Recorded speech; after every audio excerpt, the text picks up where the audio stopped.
दोस्तों, आज की हमारी कहानी है मुस्तकीम और चांदनी के नाम।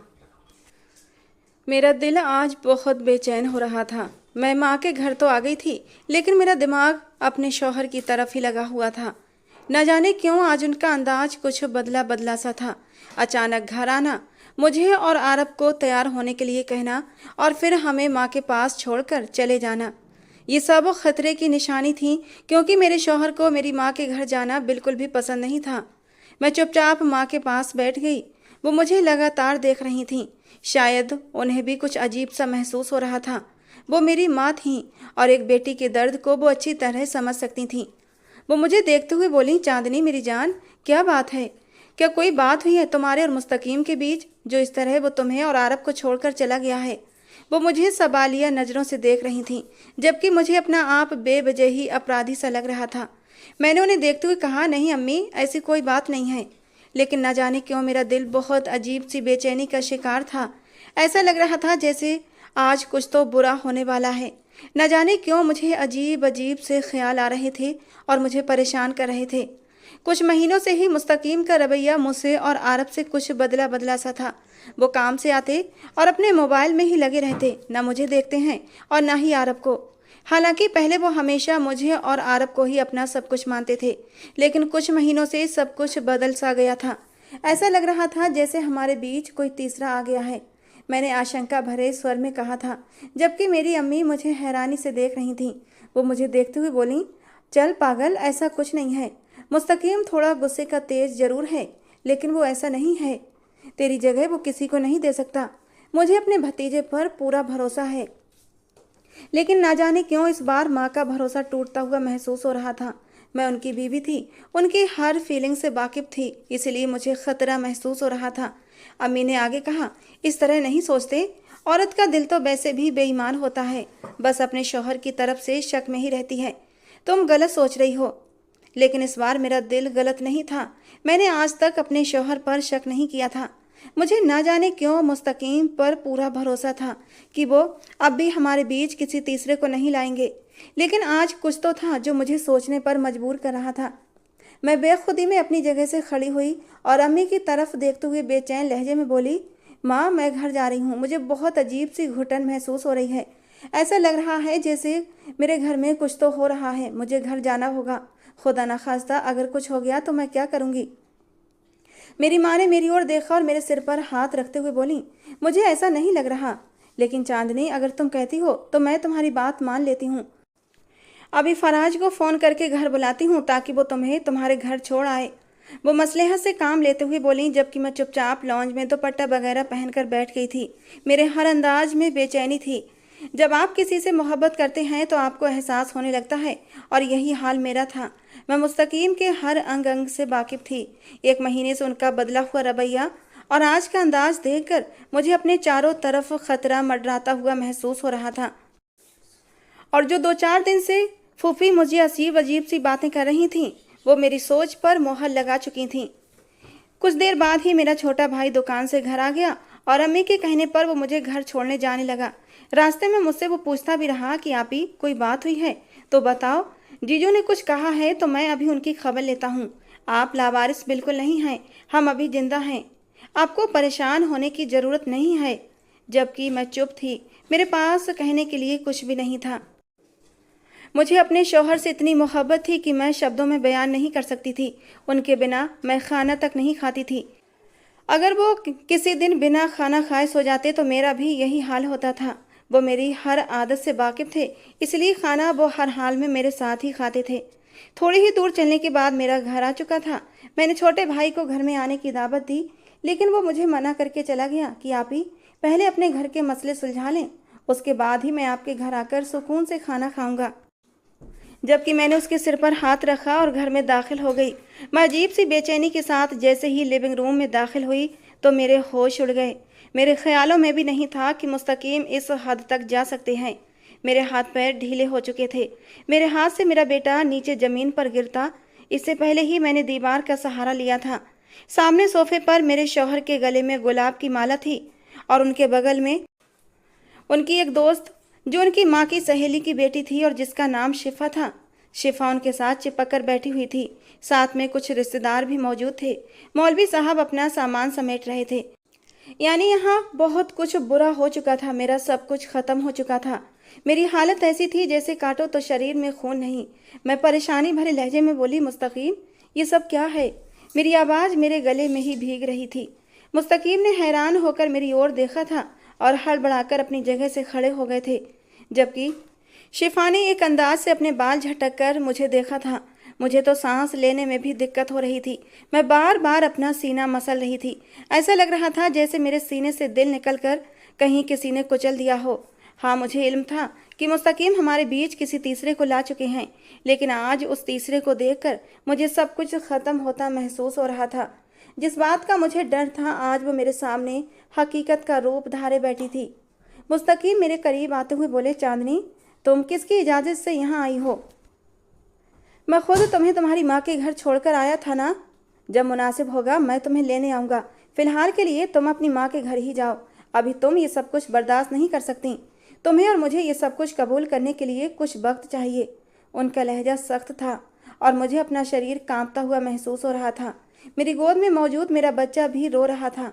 शायद वो भी जान चुका था कि उसके साथ क्या होने वाला है। मैं रोती हुई बोली, मुस्तकीम, ये आपने क्या कर दिया? आपको अपने बेटे का भी ख्याल नहीं आया? आप ऐसा कैसे कर सकते हैं मेरे साथ? मैं आपकी बीबी हूँ। मुझे आपसे ये उम्मीद नहीं थी। मैं आपसे बहुत प्यार करती हूँ, आप जानते हैं ना। मैं किसी और के साथ आपको बर्दाश्त नहीं कर सकती। आप मेरे साथ ऐसा कैसे कर सकते हैं?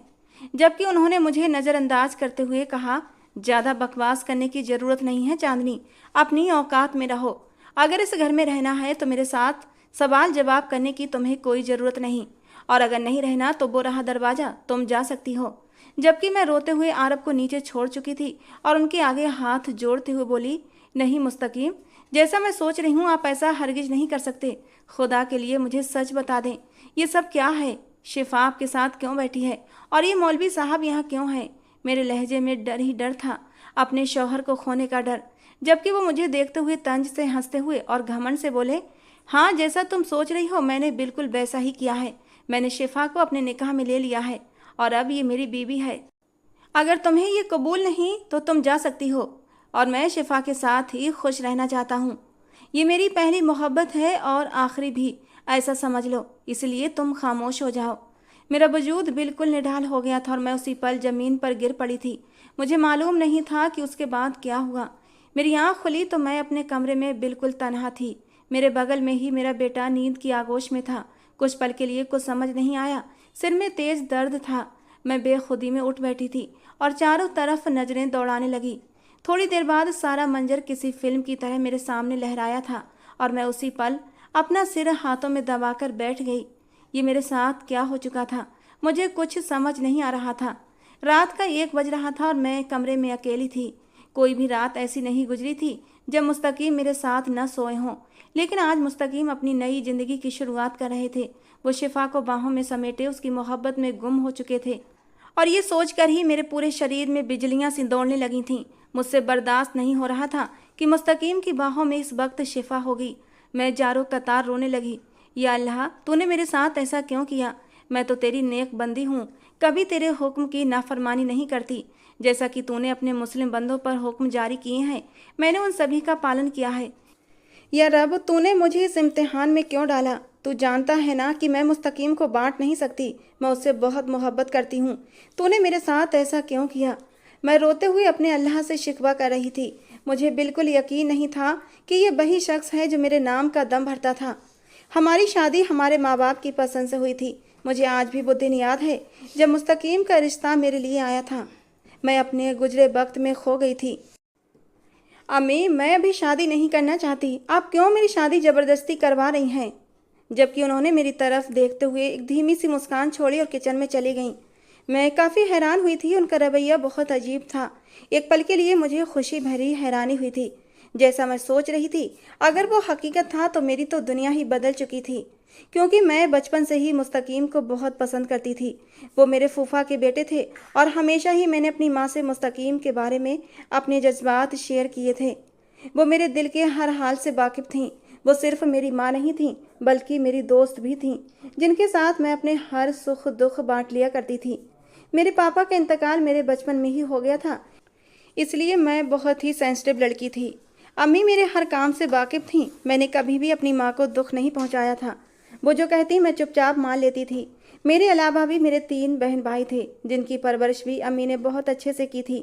काफ़ी देर तक मैं अम्मी से यही सवाल करती रही कि कौन आ रहे हैं, लेकिन वो बस मुस्कुराए जा रही थीं। थक हार कर मैं कंधे उचकाकर अपने कमरे में चली आई थी। अगर मेरी शादी किसी और से हो जाती तो मैं कभी खुश नहीं रह पाती। मैंने ये बात साफ साफ अपनी माँ को कह दी थी, क्योंकि जब इंसान के दिल में कोई और बस जाता है तो फिर उसकी जगह कोई और नहीं ले सकता। काफ़ी देर तक मैं इसी बारे में सोचती रही। अगर मुझे इस दुनिया में मुस्तकीम नहीं मिला तो क्या मैं किसी और के साथ अपनी ज़िंदगी गुजार पाऊंगी? मेरा दिल फ़ौरन ही इसे नकारने लगा था कि हरगिज़ नहीं। कहते हैं कि अल्लाह ताला तहज्जुद की इबादत को हमेशा कबूल करता है और इस वक्त की दुआएं जल्दी कबूल होती हैं। मुस्तकीम मेरी तहज्जुद की दुआओं में मांगा हुआ फल था। उस दिन मेरी फूफो ही मेरा रिश्ता लेकर आई और मैं तो खुशी से फूली नहीं समा रही थी। मुझे बिल्कुल यकीन नहीं था कि मुस्तकीम मेरा नसीब बन चुके हैं। मैंने अपनी हर कजिन्स को बताया था और अपनी हर सहेली को फ़ोन कर करके बताया कि मुझे मेरी मोहब्बत मिल चुकी है। मुझे काफ़ी हद तक हैरानी भी थी कि लोग अपनी मोहब्बत पाने के लिए कितने साल इंतज़ार करते हैं और फिर भी उन्हें उनकी मोहब्बत नहीं मिलती। लेकिन मुझे मेरी मोहब्बत आसानी से मिल गई थी। हमारी शादी काफ़ी धूमधाम से हुई थी और शादी की पहली रात ही मुस्तकीम ने मुझ पर अपना ढेर सारा प्यार लुटाया था। मुस्तकीम की बाहों में समाकर मुझे ऐसा लगा कि अब मेरी ज़िंदगी में कोई दुख नहीं आएगा। और फिर ऐसे ही ना जाने कितनी रंगीन रातें हमारी किस्मत में लिख गई थीं। दिन ब दिन मुस्तकीम की संगत में मैं कली से खिलकर गुलाब बन चुकी थी। मैंने कुछ ही दिनों में पूरा घर संभाल लिया था।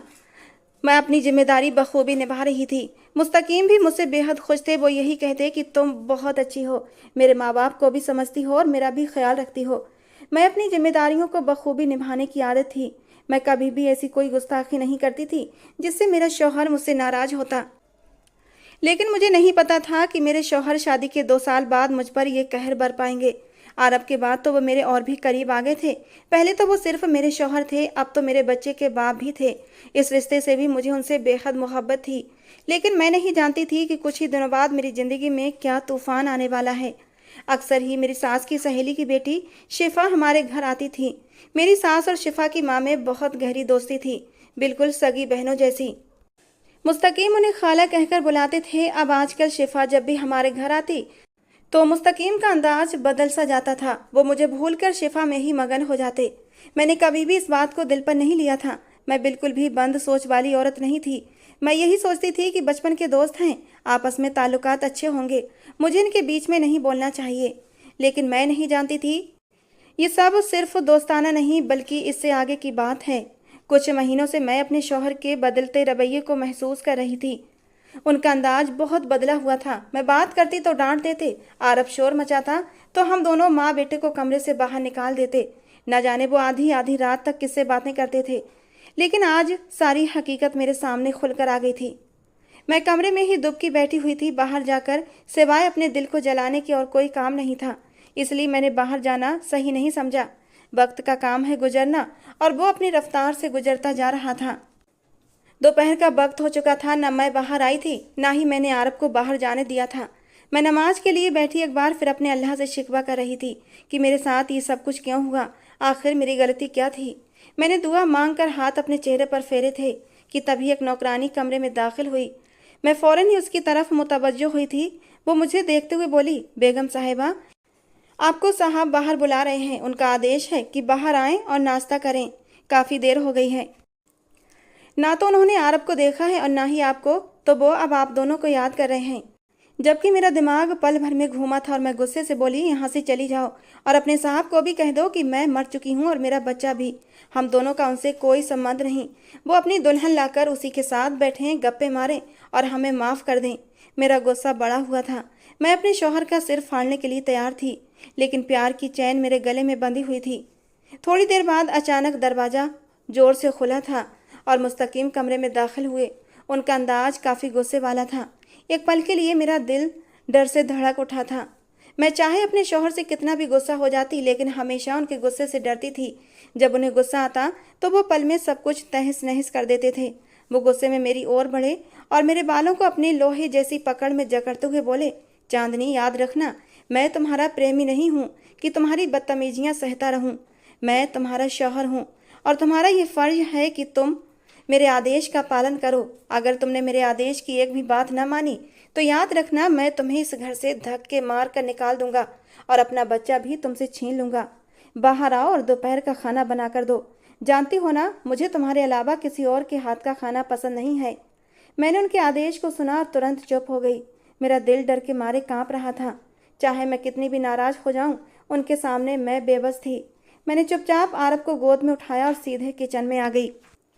लॉन्ज में उनकी खाला और शिफा बैठे हुए थे। मैंने एक मौन नज़र उन पर डाली और किचन में आकर दोपहर के खाने की तैयारी करने लगी। इस घर में काफ़ी नौकर थे, लेकिन ये सच था कि मुस्तकीम को मेरे हाथ का खाना ही पसंद था। मेरी माँ ने मुझे हर हुनर सिखाया था। अभी मुझे काम करते हुए थोड़ी ही देर हुई थी कि मुस्तकीम किचन में आकर मुझे देखते हुए बोले, आरब को कुछ खिलाया है या नहीं? मैंने सिर को हल्के से हिला दिया तो उन्होंने कहा, सिर हिलाने के लिए नहीं कहा, तुम्हारी जुबान को भी हिला लिया करो। बताओ, आरब को कुछ खिलाया है या नहीं? मैंने तुरंत कहा, जी, दूध पिला दिया है। मेरी आवाज़ रुंध गई थी। खाने का सब सामान बनाकर मैं अपने कमरे में जाने लगी तो मुस्तकीम ने मेरा हाथ पकड़ लिया। उन्होंने मुझसे गुस्से में कहा, चांदनी, सबके सामने ड्रामा करने की ज़रूरत नहीं है। तुम जानती हो कि मैं किस स्वभाव का इंसान हूँ, इसलिए चुपचाप यहाँ बैठो और नाश्ता करो। मैं तुम्हारी हरकतें बिल्कुल सहन नहीं करूँगा। मेरे शौहर की बातों पर मुझे बहुत रोना आ रहा था। उनका इस तरह से मुझसे फिक्र करना मुझे महसूस हो रहा था, लेकिन अगर वे इसी बात को प्यार से कहते तो मेरा दिल भी पिघल जाता। लेकिन उनके लहजे से मेरा दिल टूट गया था। मैंने उनके आदेश का पालन किया क्योंकि मुझे पता था अगर मैं उनकी बात ना मानूं तो वो बिना सोचे समझे मेरे मुंह पर थप्पड़ भी मार देंगे और मैं शिफा के सामने अपनी इतनी बेइज्जती बर्दाश्त नहीं कर सकती थी। मैं चुपचाप वहीं बैठकर खाना खाने लगी। जब तक मैंने पूरी रोटी नहीं खा ली, नाश्ता कराने के बाद वे तुरंत किचन से बाहर निकल गए और मैं दोपहर के खाने की तैयारियों में फिर से लग गई। थोड़ी देर में मैंने बिरयानी और कबाब तैयार कर लिए। मेरा बेटा आरब मेरे साथ था और मैं उसे गोद में लिए सारे काम कर रही थी।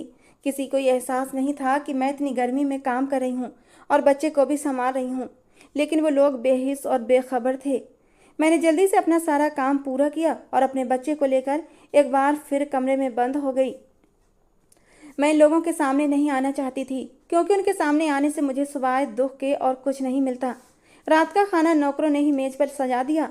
मैं अपने बेटे के साथ अपने कमरे में अकेली बैठी थी कि अचानक एक नौकरानी कमरे में आई और मुझे मुस्तकीम का संदेश दिया कि वो मुझे मेज पर बुला रहे हैं। मेरा दिल एक बार फिर उदास हो गया था।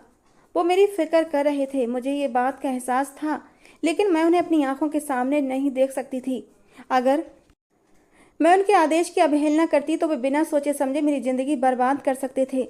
हो सकता था कि वो मुझे घर से ही निकाल देते और मैं उनके बिना रहना बिल्कुल भी बर्दाश्त नहीं कर सकती थी। इसलिए मैंने आरब को थामे हुए ड्राइंग रूम में आई। मेरे शौहर सामने कुर्सी पर बैठे हुए थे, जबकि शिफा मेरी जगह पर बैठ चुकी थी और मुझे बड़े ही गुरूर से देख रही थी। मेरा दिल चूर चूर हो गया। मैं इन लोगों के सामने आना नहीं चाहती थी। मुझे पता था शिफा और मेरे शौहर नए नवेले दूल्हा दुल्हन हैं और उनके नखरे और रोमांस अलग ही होंगे और मैं ये सब अपनी आंखों से देख नहीं सकती थी। मैं बहुत मासूम और सहज स्वभाव की थी। मुझ में चालाकी बिल्कुल भी नहीं थी। पापा के निधन के बाद से हमारी ज़िंदगी बहुत कठिन गुजरी थी और मैंने हर चीज़ से समझौता करना सीख लिया था। मैं चुपचाप कमरे में जाने लगी और जब मैं पलट रही थी तो मेरे शौहर ने मुझे आवाज़ देकर कहा, चांदनी, तुरंत आकर यहाँ बैठो। मुझे सख्ती करने पर मजबूर मत करो। उनकी डांट से मेरा पूरा शरीर कांप उठा था। आरब भी जैसे रोने को हो गया था। मैंने तुरंत उसे थपक कर चुप कर आया। मेरा दिल बिल्कुल भी नहीं चाहता था कि मैं लोगों के साथ बैठकर खाना खाऊं। मैंने चुपचाप उनके साथ बैठना शुरू कर दिया। सबसे पहले उन्होंने शिफा को खाना परोसा। मुझे लगा शायद वे मुझे भी खाना परोसेंगे, लेकिन ऐसा कुछ नहीं हुआ। वे पूरी तरह शिफा में ही मगन थे और खाना खा रहे थे। मेरा दिल बहुत उदास हो रहा था और पूरे शरीर में एक अजीब सी बेचैनी फैल चुकी थी। खाना मेरे गले में अटक रहा था, लेकिन मेरे शौहर की डर की वजह से मुझे खाना खाना पड़ रहा था। मैंने जल्दी से अपना खाना पूरा किया और एक बार फिर कमरे में जाकर बैठ गई, लेकिन मुझे नहीं पता था आज मेरे साथ क्या क्या होने वाला है। मैं बहुत अकेला महसूस कर रही थी। हालांकि मेरे 2 भाई और एक छोटी बहन थी, मेरी माँ भी थी। अगर मैं अपने घर जाती तो मुझे धक्के नहीं मिलते, बल्कि मुझे बड़ी खुशी से अपनाया जाता। सब मुझे बहुत प्यार करते और साथ भी देते।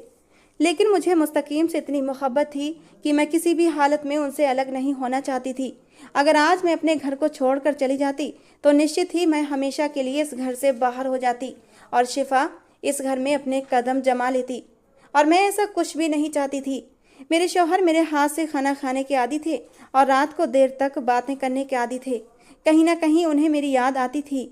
मेरी आंखों से आंसू बह रहे थे। मैं अपनी शादी के वो दिन याद कर रही थी जब मुस्तकीम और मैं एक दूसरे के लिए बने थे। वे हमेशा मेरे साथ रहते थे, लेकिन मुझे बिल्कुल नहीं पता था कि वो दूसरी औरत के चक्कर में पड़ जाएंगे और उससे निकाह कर लेंगे। मेरे लिए ये सब बहुत दर्दनाक था। एक औरत के लिए अपने पति को बांटना बहुत मुश्किल होता है।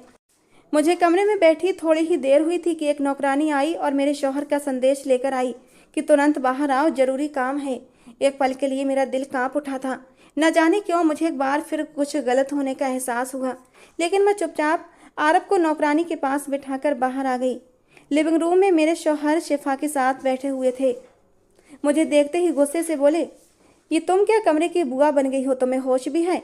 जरा भी एहसास है कि नहीं कि सुबह का तुम्हारा शौहर काम पर गया था और अब आया है, तो कम से कम उसकी थोड़ी सी सेवा ही कर लो। लेकिन नहीं, तुम्हारी माँ ने तो तुम्हें कुछ सिखाया ही नहीं है। चलो मेरे पास आओ और मेरे पैर दबाओ। आज से पहले उन्होंने कभी मुझसे ऐसा करने के लिए नहीं कहा था। कभी कभी जब मुझे उन पर प्यार आता तो मैं उनके पैर दबाने लगती या फिर उनके हाथ, तो वे डांट देते कि तुम मेरी पत्नी हो, कोई गुलाम नहीं। ये काम तुम्हें शोभा नहीं देते। मेरी जान, तुम सिर्फ मेरे सीने पर सिर रखने के लिए हो। और ये सुनकर मेरा मान बढ़ जाता था। लेकिन आज दूसरी पत्नी के सामने इतनी बेइज्जती पर मेरी आंखों से आंसू आ गए थे। शौहर का आदेश न मानना इस घर से जाने के समान था। इसलिए मैंने चुपचाप उनके पैर दबाने शुरू कर दिए। मेरे हाथ बुरी तरह कांप रहे थे और मेरी हिचकियां नहीं रुक रही थीं। वो मुझे बारीकी से देख रहे थे। तभी शिफा ने मुझे देखा और गुस्से से कहा, ऐसे अदाएं क्या दिखा रही हो, जैसे तुम्हें बहुत मारा है। क्या हुआ, इतना क्यों रो रही हो? अरे मुझे भी तो देखो, मैं भी तो तुम्हें बर्दाश्त कर रही हूँ ना। कुछ कहा है मैंने तुम्हें? चुपचाप यहीं रहो और अपनी जिंदगी बिताओ। मैंने एक अफसोस भरी नज़र शिफा की ओर देखा था। दूसरी औरत पहली औरत का दर्द कहाँ समझ सकती है? उसका शौहर उससे छीन लिया गया है। उस पर क्या गुजरती है कोई नहीं जानता। और मैंने दिल में आई बात जबान पर ले ही आई थी। मैंने कहा, शिफा तुम नहीं समझ सकती क्योंकि तुम दूसरी औरत हो। मुझे तो विश्वास ही नहीं होता कि एक औरत होकर तुम एक औरत की दुश्मन कैसे हो सकती हो। तुम्हें जरा भी रहम नहीं आया? तुमने मेरे खुशहाल घर गृहस्थी में आग लगा दी। तुम औरत नहीं, एक डायन हो। अब आंखों से मेरे आंसू बहने लगे थे और शिफा को डायन कहना मुस्तकीम को अच्छा नहीं लगा था। अचानक ही उन्होंने मुझे हाथ से धक्का दिया और गुस्से से कहा, दफा हो जाओ यहाँ से। तुम्हारी हिम्मत भी कैसे हुई शिफा के साथ बदतमीजी करने की? शिफा नाम के लिए दूसरी औरत है, लेकिन वो मेरे दिल की मलिका है। उससे मोहब्बत करता हूँ मैं। तुम्हें कंप्रोमाइज करना है तो इस घर में रहो, वरना इस घर से तुम जा सकती हो। मैं आंसू पोंछते हुए अपने कमरे में आ गई। नौकरानी मेरे आने के बाद कमरे से बाहर जा चुकी थी। मुझे एक बार फिर से रोना आया था। क्या ये वही इंसान था जो मेरे लिए अपनी माँ से भी लड़ जाता था और आज मेरे साथ ऐसा कर रहा था? मेरे पूरे शरीर में दर्द ही दर्द महसूस हो रहा था। पूरी रात मेरी बेचैनी में कटी थी। लेकिन कहते हैं ना, एक समय आता है कि ऊपर बैठे अल्लाह की ओर से आपकी वफादारी का बदला मिलता है। समय गुजर रहा था और मेरे शौहर सिर्फ मुझे दर्द पहुंचाने में बिजी थे। शिफा के कहने पर उन्होंने कई बार मुझ पर हाथ भी उठाया। शुरू के दिनों में जब वे मुझे अपने साथ बिठाकर खाना खिलाते थे, अब उनका व्यवहार बदल रहा था। कुछ दिनों बाद ही उन्होंने मुझे कमरे तक ही सीमित कर दिया।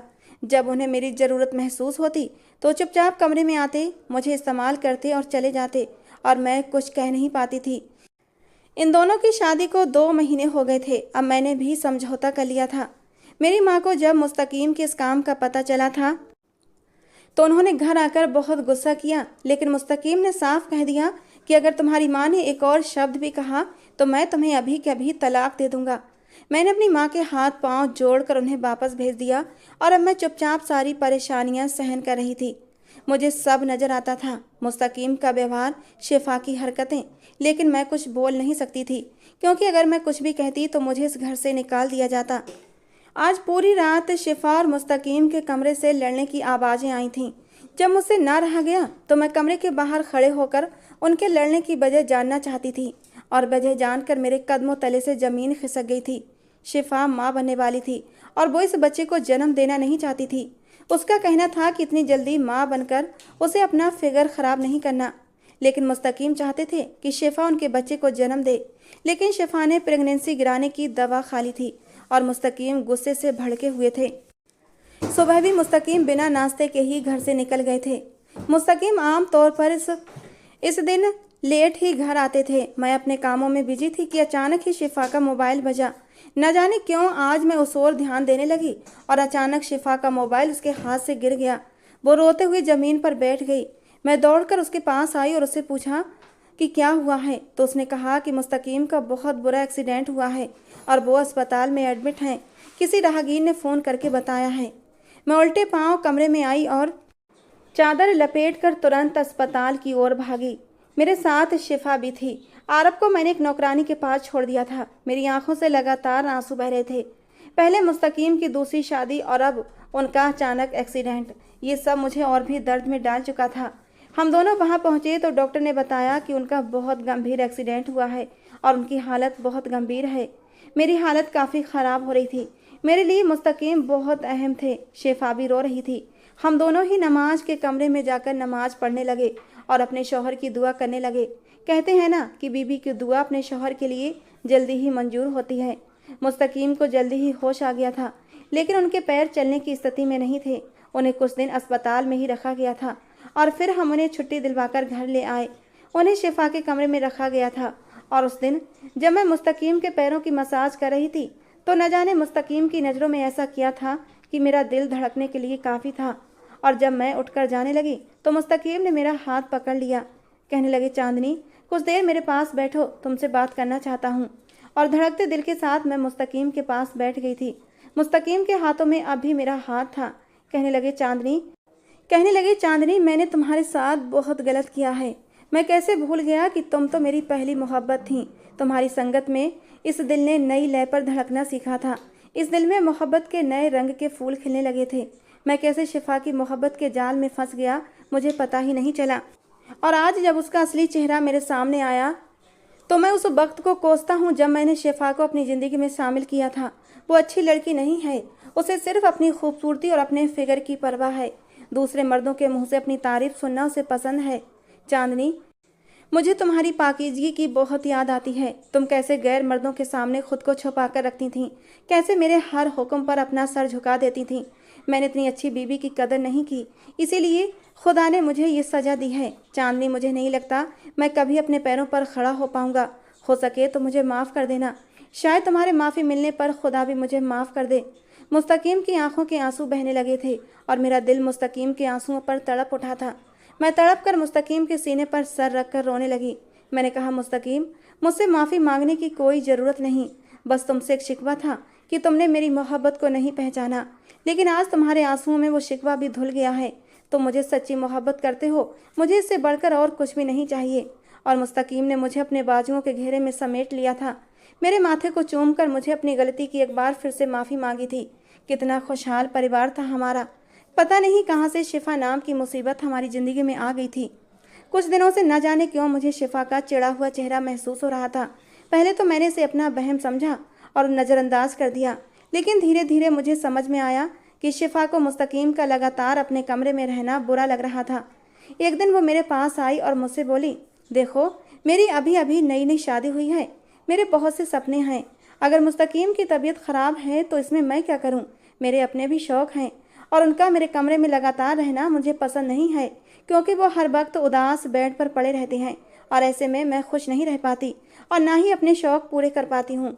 मैं तो हर वक्त उनके छोटे मोटे काम कर करके परेशान हो चुकी हूँ। इसलिए तुम एक काम करो, तुम मेरे कमरे में रहो और मैं तुम्हारे कमरे में चली जाती हूँ। तुम अपने पति की सेवा करो, उसका दिल जीतने की कोशिश करो, क्या पता वो तुम्हारी तरफ झुक जाए। मैं तुरंत मान गई। वैसे भी मुझे शिफा के कमरे में रहने पर खुशी नहीं थी, क्योंकि मैं जल्दी जल्दी मुस्तकीम के पास नहीं जा सकती थी। यही एक समय होता है अपने शौहर की सेवा करने का और मैं ये मौका गंवाना नहीं चाहती थी। मेरा दिल वैसे ही बहुत उदास था। अगर मुस्तकीम को कुछ हो जाता तो मैं कभी खुद को माफ़ नहीं कर पाती और फिर मैं जी जान से मुस्तकीम की सेवा करने में लग गई थी। मैंने दिन रात एक कर दिए थे, यहाँ तक कि मैं अपने बच्चे को भी भूल बैठी थी। आरब को मेरी सांस ही संभालती थी। मेरी मोहब्बत का असर था कि मेरी अथक मेहनत थी उन्हें ठीक होने में लगभग 1 महीना लगा था और इस 1 महीने में मैं उनके इतने करीब हो गई थी कि वे खुद हैरान थे। मैंने उनकी हर सेवा की, यहाँ तक कि उनकी गंदगी भी साफ की। वे हैरान थे कि मैंने किस हद तक उनकी सेवा की थी। शिफा 1-2 बार कमरे में आई थी और ऐसे ही खड़े खड़े मुस्तकीम की तबीयत का पूछ कर चली गई थी। 1 महीने बाद जब वे अपने पैरों पर खड़े हो गए तो उन्होंने मेरे सामने ही शिफा को तलाक दे दी। मैंने हैरान होकर उन्हें देखा। कहने लगे कि उन्हें समझ में आ गया है कि कौन उनका अपना है और कौन पराया। मुस्तकीम ने शिफा से कहा कि मैं तुम्हारी तरह की बेहिस और पत्थर दिल औरत के साथ नहीं रह सकता, जिसे केवल अपने शौक प्यारे हों और जो ये बात नहीं समझती हो कि उसका पति बीमार है। एक वफादार बीवी की पहचान तब होती है जब उसका पति तकलीफ में होता है, लेकिन तुमने साबित कर दिया है कि मेरी वफादार बीवी सिर्फ चांदनी है, तुम नहीं। और उन्होंने तलाक देकर उसी पल शिफा को हाथ पकड़कर अपने घर से बाहर निकाल दिया। फिर उन्होंने मेरे सामने घुटनों के बल बैठकर माफ़ी मांगी। मेरी आंखों में आंसू थे। सचमुच जब ऊपर बैठे अल्लाह अपने बंदों को इनाम देने पर आते हैं तो दिल खोल कर देते हैं। रब ने मुझे मेरा पति जरूर छीना था, लेकिन शायद इसमें भी मेरे लिए कोई अच्छाई थी। मेरे पति ने दूसरी शादी करने के बाद मुझसे और भी ज़्यादा प्यार करना शुरू कर दिया। उनका मानना था कि मेरे अलावा कोई मुझसे प्यार नहीं कर सकता और उन्होंने अपना वादा पूरा कर दिखाया। अब मेरे 2 बच्चे हैं और मेरे पति मुझसे बहुत प्यार करते हैं। मैं मुस्तकीम और अपने बच्चों के साथ एक बहुत ही खुशहाल ज़िंदगी बिता रही हूँ। तो दोस्तों, ये थी मुस्तकीम और चांदनी के नाम स्टोरी। आपको कैसी लगी ज़रूर बताना। पसंद आई हो तो प्लीज़ लाइक करना। रोज़ एक नई स्टोरी सुनने के लिए हमारे चैनल को भी सब्सक्राइब करना। अपने नाम की स्टोरी लिखवाने के लिए दोस्तों अपने नाम मुझे नीचे कमेंट बॉक्स में देना। तो चलिए दोस्तों, मिलते हैं अगली किसी नई स्टोरी में।